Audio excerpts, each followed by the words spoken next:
салом алейкум бачаҳо. Хона боша, кат дошта боша, хона боша, каравот дошта боша, хона дошта боша, чи ҳалонҷик ки бишини бароҳат. Мақсад вақти бекори дам мегирад. Ассалому алейкум дӯстон азиз. Мо дар шаҳри Ҳисор хобдеҳаи Сарчашма чорраҳа мешава.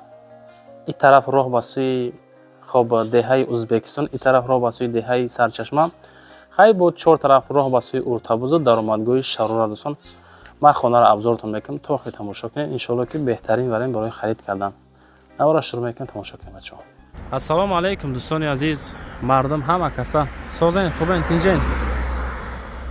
Мо дар киҷо қарор дорем дӯстон? Ҳами чӣ меган? Хуш омадед ба деҳаи Узбекистон. Ҳами адреса дӯстон, мисол касе ки ҳами тарафҳо дай медонада мо дар киҷо қарор дорем дӯстон.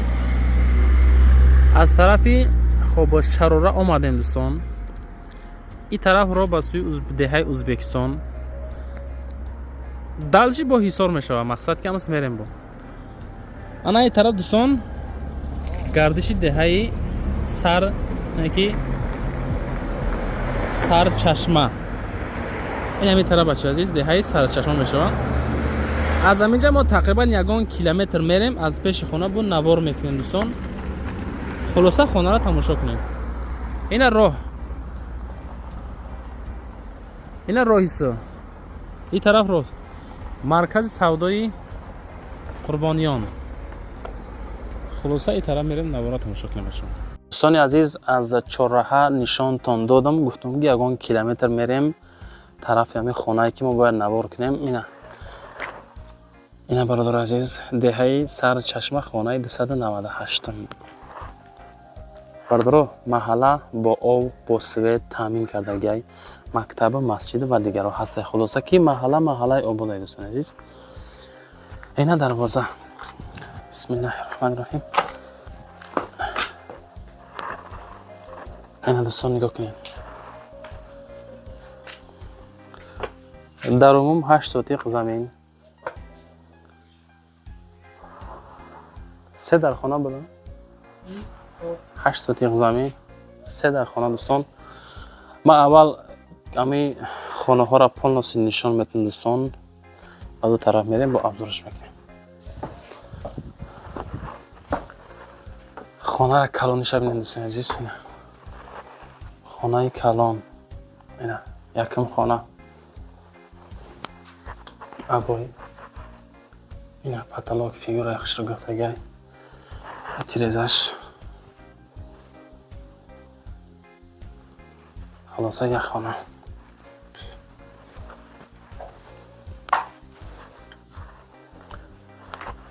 در اینجا دوستان عزیز خانه دیگه. اینا دوستان کلیدار. اینا قسمی کلیدار. اینا برادرها. یک خانه اینجا.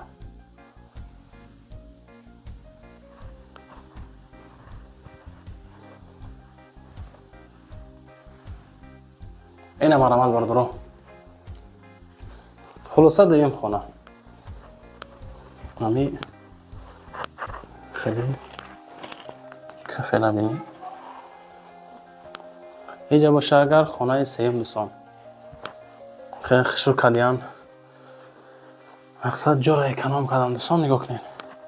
1 та 2 та 3 та 4 та. хеле шароитам мақсад муҳайё кардам дӯстони азиз. ина метажи бараме. ина дӯстон. ча тиреза дора. инҷа бо тиреза. ина дараш. инҷа дӯстон ина ҷои ҳаммом баня. мақсад ки ина ҳамин ҳолатда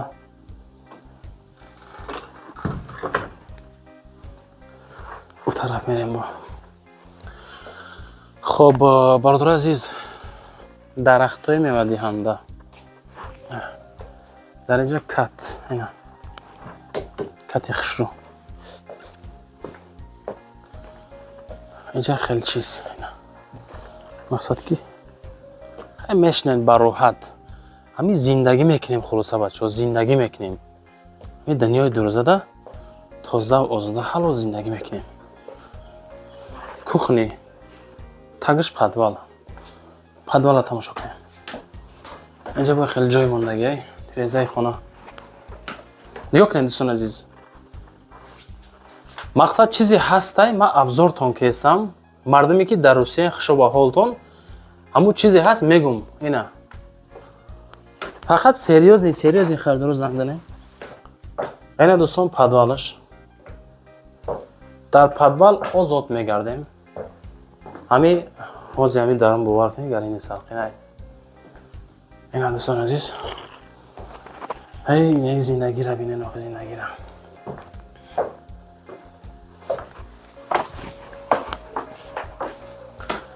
انا بعدا میشوه بالای همین پدوالی ما دوستان اینجاش میشوه اینا کخنیش تلویزیون ما نگیم دوستان نگاه کنید. انا اینجا باشه بچه‌ها نگاه کنید. اینا پالنوستی مقصد بولوش محکم کردگی پروتس بارونده این طرف هم هستن نگاه کنید. طرفشون مثلا هسته همش اینا دوستان توربوی هاوس وقت اینجا شیر بچه‌ها را ببینید وضعی پرا میره با دوستان عزیز خواهش همتون ویدیو را پراپسکر نکنین نگذارین وابشتا تا آخر تماشا کنین. این خیلی واریان رید که میشه بچه‌ها. ما قسم اوغلا نشانتون میتم با دلش تماشا کنین. بیا که نگاه کنین بچه عزیز اینا نگاه کنین قسم داخلی اوغلا نشانته. خلاصه که دوستان خلاصه که اینا برای نفرایی که مثال مول حال کردن میخواهین شرایطی سازمان‌هایش دیگه اینا برادرو این همین حالت خلاصه اینا دوستان انا با درجه چیه اینجا باشه اگر حاجت خانه دوستان عزیزین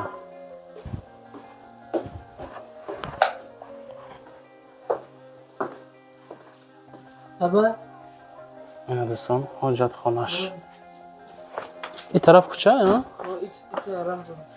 دوستان عزیز امی خانه‌ای که ابزارش میکنید از این طرف هم مقصد درآمدگاه دارن نگاه کنید. نه این طرف هم راه هسته این طرف نگاه کنید مقصد همین خانه دا میتونین این طرف هم این صورت بود بشه خلاص تمام. انا با چشمان دک نشان داده در این طرف دوستان عزیز همین در هوی که آکا اینجا باشه اگر درآمد با همین گوسفندخانه مرغخانه دوستان اینا مقصد چه خیلی معقول تونه میخواین مرغخانهش بکنین میخواین مثلا گوسفندخانه میکنین این اینجا دا خیادته چمچق بوده اینجا گندش کی مرغ اینجا جای نامپزی این دوستان بالاش نویسی فاسونی خشرو اینجا مولو را میبندین نمیجا وقتایی چه خیلی خوب همو بود هوای مثلا روزای سالقینی ده اگرادش خیلی کلان چورمق دوره اولچه بندک دوره سیو دوره زردالو شفتالو خلاصه دوستان همش هسته من اوارا تمام دوستان جنبست میکنم نرخ اگر میزنم خیلی بعدا با معقول باشه زنگ پرسختم دوستان باور دارم که خانه معقول شد نرخ هم سازه 650,000 سومان نرخ همین خانه دوستان چقدر دیدن این اغلا دیدن این جای برای مال جای برای مثال پرنده پروری مثال مرغ هندوک و دیگر رو اگراتی کلان چویلوبی انگور مثال خیلی کت کراوات و پدوال خلاصه دوستان واریانتی سازه 650,000 بهترین واریانت برای خرید کردن لازم باشه برامد رقم‌های سویخان رو اکران شما صاحبخانه میگذارم زنگ زنیم واسه کنم بگیرینش. بعدم دوستان در ویدیو لایک در کانال подписаться ایکیجا خواهان در کور کامنت کنین. واتساپ ما در روی اکران شما خانه باشه روی کنین یا که نویسین اومده هم خیلی خانه خودتون ابزار میکنیم بزودی سودا میکنیم بچه‌ها. سلام و شنامت که ما را تماشا میکنین.